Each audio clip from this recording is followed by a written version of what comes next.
नंदरानी आज घबराई हुई हैं। लाला, लाला, कन्हैया उठना, क्या हुआ तुझे? पता नहीं क्या हो गया है आज कन्हैया को। घर में जैसे ही आए बस आते ही मूर्छित हो गए। मैया घबरा गई, ब्रजपति नंद घबरा गए। ये क्या हुआ? नंदगांव के सब ग्वाले भागे भागे नंद महल की ओर चले, पर दुख बढ़ता ही जा रहा था नंदगांव में, क्योंकि पूरा दिन व्यतीत हो गया पर कृष्ण ने अपने नेत्र ही नहीं खोले। वैद्य बुलाए गए, बड़े बड़े वैद्य आए, पर कोई लाभ नहीं। 2 दिन व्यतीत हो गए कृष्ण को। ये क्या हुआ? रो रो कर ब्रजरानी का बुरा हाल। कुछ भी करो, कैसे भी करो, पर मेरे लाला को ठीक करो। हाथ पकड़कर झंझोरती ब्रजरानी नंद के, पर ब्रजपति ने भी तो सब कुछ कर ही लिया था और कर ही रहे थे। और यहाँ तक कि मथुरा से वसुदेव जी ने भी वैद्य भेजे थे, पर कुछ लाभ नहीं हुआ। मैया, मैया, कोई बाबा जी आए हैं, देख तो। एक गोपी ने जाकर भीतर सूचना दी ब्रजरानी को। भिक्षा दे दे बाबा को, रोते हुए कहा ब्रजरानी ने। पर आप लोग रो क्यों रहे हो? मैं रोते हुए घर से भिक्षा नहीं लेता। मुस्कुराते बड़े सुंदर से बाबा थे, जो पहले के ही भीतर आ गए थे। आप लोग अगर अपनी चिंता कहें तो मैं कुछ कर दूं? हाँ बाबा, हम बहुत दुखी हैं। ये हमारा पुत्र है, पर पता नहीं आज 2 दिन हो गए हैं, ना ये आंखें खोलता है, ना ये जल ही पी रहा है। बाबा, कृपा करो आप, यशोदा बिलखते हुए बोली थी। अच्छा, मैं देखता हूँ। ऐसा कहते हुए उन बाबा ने नाड़ी देखी कन्हैया की। आंखें बंद करके नाड़ी को सुना, फिर वक्ष को भी छुआ, आंखें देखी, मुख देखा, फिर आकाश की ओर देखते हुए कुछ बुदबुदाए। बाबा के माथे पे चिंताओं की रेखाएं उभर आई थीं। बाबा बताओ, सब ठीक तो है ना? यशोदा रो पड़ी। बाबा कुछ तो बोलो। हे ब्रजरानी, बस एक ही उपाय रह गया है अब, कि इस ब्रज मंडल की जो सती हो वो यहाँ पधारे। और इतना कहकर वो साधु बाबा कन्हैया के पास गए और उनकी एक घुंघराली लट खींची, उस बाल को जोड़ जोड़ के लंबा किया। सामने यमुना में गए, यमुना के इस पार से उस पार कन्हैया के केश को बांध दिया। फिर ब्रजरानी से बोले, एक कोई कलश होगा? हाँ हाँ है बाबा। यशोदा ने कलश मंगवाया। बड़ा विचित्र बाबा था ये। एक सुवर्ण की कील निकाली और उस घड़े में शत छिद्र कर दिए। फिर लंबी सांस ली। ब्रजरानी, अब तैयार हो गया। इस कलश को उठाकर इस केश के पतले तार पर चलना है।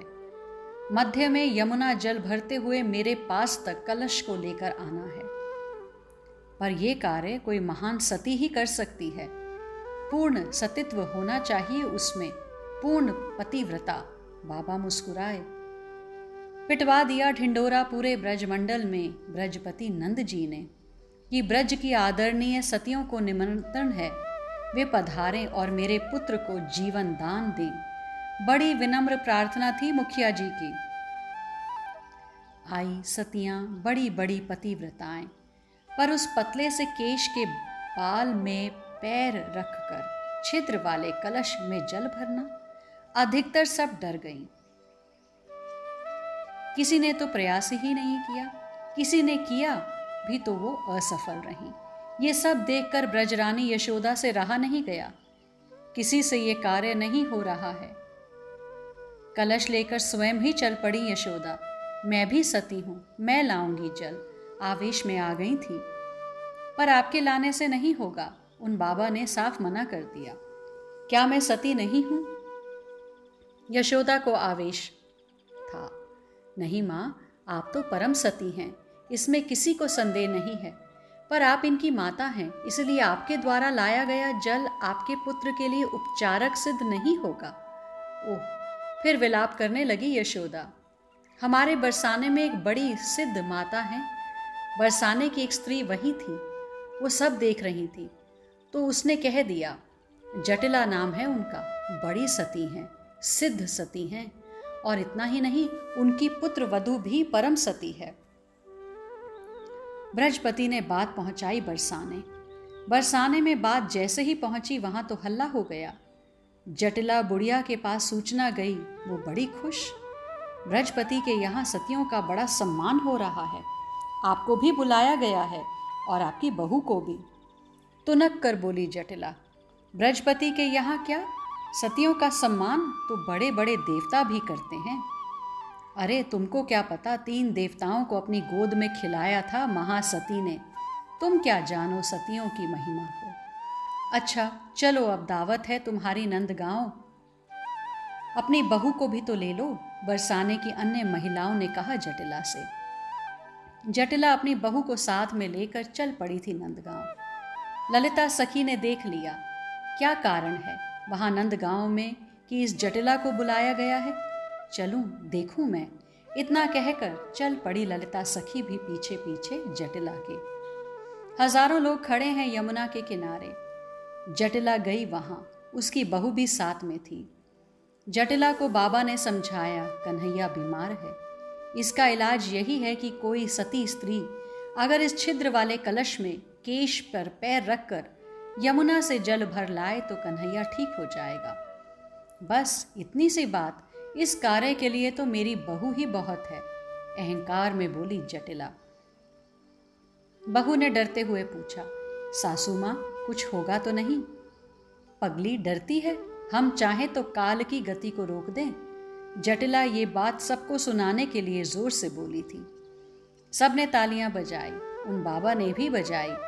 बहू गई पहले, पर ये क्या, पैर रखते ही उस केश टूट गया और धड़ाम से यमुना में गिरी वो जटिला की बहू। सब हंसी, बाबा भी हंसे, पर जटिला झेप गई। राधा का संग करती है क्या? जटिला ने अपनी बहू से कहा। नहीं सासू माँ, देख, असती के संग से सतियां भी गिर जाती हैं, समझी? हाँ समझ गई सासू माँ, सिर झुकाकर खड़ी रही बहू। अब देखो मैं जाती हूँ। आकाश की ओर देखा जटिला ने, फिर कुछ मंत्र बुदबुदाई। लाओ कलश। छिद्र वाले कलश को लिया, पर जैसे ही उस केश पर पैर धरा, ओह ये भी गई, तो जटिला सती नहीं थी। ललिता सखी देखकर हंसने लगी। सब में यही चर्चा शुरू हो गई कि जटिला में कोई सतीत्व नहीं है। अरे ये काम तो महासती अनसुईया से भी नहीं हो सकता, ऐसे काम कोई सतियों के लिए थोड़ी होते हैं। जटिला झेप कर बोलती रही, पर अब सबकी दृष्टि उन बाबा पर टिक गई थी। वो बाबा धरती पर बैठ गए थे और कुछ आड़े टेढ़े रेखाएं खींचने लगे थे। फिर कुछ हिसाब सा करने लगे, आंखें मूंद कर बोलते रहे कुछ कुछ। आपके ब्रज में इतनी बड़ी सती शिरोमणि हैं, उनको अभी तक क्यों नहीं बुलवाया? बाबा अब कुछ क्रोधित से हो रहे थे, पर बाबा सब सतियां तो यही हैं जो परम पवित्र हैं, किसी अन्य पुरुष को देखती भी नहीं हैं, सब यही हैं। ब्रजरानी बोलती रही, जटिला, सावित्री, अन्य सतियों को वो दिखाती रही। नहीं, ये नहीं, बरसाना कहाँ है? बाबा आंखें बंद करके बोले, मेरी विद्या बता रही है कि बरसाने में कोई महान सती है, मैं ही हूँ बरसाने की महान सती। जटिला फिर आगे आई। अरे तुम नहीं, तुम काहे की सती? बाबा ने हटा दिया सामने से जटिला को। बरसाने की राधा, हाँ यही नाम है, श्री राधा। आंखें बंद कर के बाबा बड़े आनंद से बोले थे। ललिता सखी ने सुना। ब्रजपति ने ललिता की ओर देखा, ब्रजरानी ने भी। तब ललिता मुस्कुराई और दौड़ी बरसाने की ओर। लाडली लाडली, मोरकुटी में बैठी थी श्री राधा रानी। ललिता सखी दौड़ी गई वहां। क्या बात है ललिते, इतनी तेज दौड़ क्यों? आपको बुलाया है नंदगांव में, अभी चलिए लाडली। ललिता हाथ पकड़कर बोली, पर क्यों, क्या हुआ नंदगांव में? श्री जी ने पूछा। श्याम सुंदर मूर्छित हैं, 2 दिन से मूर्छित हैं। पर इससे आगे श्री राधा रानी ने सुना ही नहीं। ललिता बोलती गई। वो तो नंदगांव की ओर चल दी, पीछे पीछे ललिता सखी दौड़ रही थी। क्या हुआ इनको, क्या हुआ मैया? सीधे कन्हैया के पास ही गई श्री राधा रानी। कन्हैया को छुआ, फिर ब्रजरानी से पूछने लगी, कोई सती अगर इस 100 छिद्र वाले कलश में जल भरकर इस केश के पतले तंतु से चलकर कलश में जल भर के ले आए और उस जल को कन्हैया के मुंह में डाल दे तो वो बाबा बोलते रहे, पर श्री राधा रानी ने उन बाबा के हाथ से कलश लिया और केश के उन पतले से तंतु पर चलते हुए मध्य यमुना में उस कलश में जल भर लिया और लेकर चली आईं। स्वयं आगे बढ़कर श्याम सुंदर के मुख में कलश के जल का छींटा दिया और जैसे ही छींटा पड़ा उठकर बैठ गए श्याम सुंदर। अपने गले से लगा लिया था श्री राधा रानी ने श्याम सुंदर को। जटिला का मुख देखने जैसा था। अब चारों ओर से यही आवाज आ रही थी, सती शिरोमणि श्री राधा रानी की जय जय। पर इन सब से क्या लेना देना श्री राधा को, वो तो चल दी थी बरसाने की ओर। पर ये क्या, जो कल तक उल्टा व्यभिचारिणी कहते थकती नहीं थी, वही जटिला अब स्वयं उन श्री राधा रानी के चरण धूल को अपने मस्तक से लगा रही थी। उसकी बहू अन्य समस्त ब्रज की सतियां भी श्री राधा रानी के चरण धूल से अपने आप को पवित्र किए जा रही थी। पता है हे वज्रनाभ, वो बाबा कौन थे? महर्षि ने हंसते हुए कहा, वो बाबा स्वयं भगवान शंकर थे। उन्होंने भी श्री राधा रानी के चरण रज को अपने मस्तक से लगाया था। आकाश में समस्त सतियां इकट्ठी हो गई थी। अनसुईया, अरुंधति, सावित्री इत्यादि सब श्री राधा रानी के ऊपर पुष्प बरसा रही थी। आज के लिए इतना ही, शेष आगे।